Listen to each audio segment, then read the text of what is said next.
भगवद गीता अध्याय 6 ध्यान योग। जय श्री कृष्ण।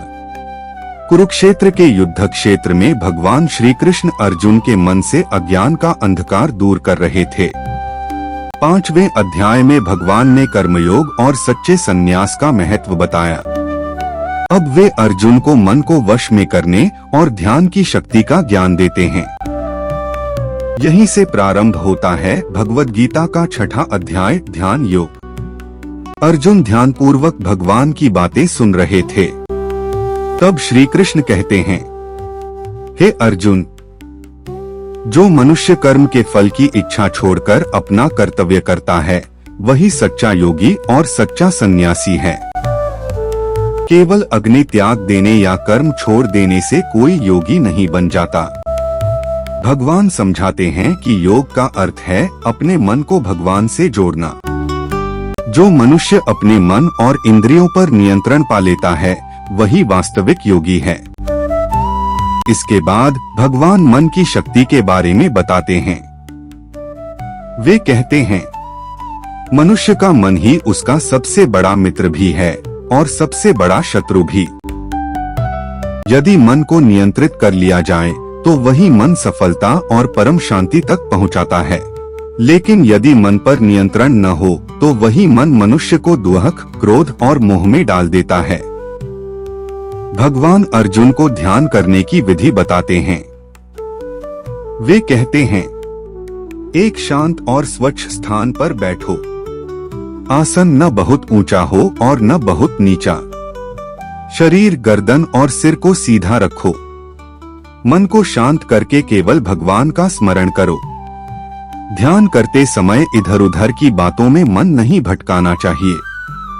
धीरे धीरे अभ्यास से मन स्थिर होने लगता है। भगवान आगे कहते हैं, योगी को भोजन, सोने, जागने और कार्य करने में संतुलन रखना चाहिए। जो बहुत अधिक खाता है या बिल्कुल नहीं खाता, जो बहुत अधिक सोता है या बिल्कुल नहीं सोता, वह ध्यान में सफल नहीं हो सकता। संयम ही योग का पहला नियम है। फिर श्री कृष्ण ध्यान की अवस्था का वर्णन करते हैं। वे कहते हैं, जब मन पूरी तरह शांत होकर भगवान में स्थिर हो जाता है तब योगी ऐसा आनंद प्राप्त करता है जो संसार की किसी वस्तु से नहीं मिल सकता। उस समय मनुष्य सभी दुखों से मुक्त हो जाता है।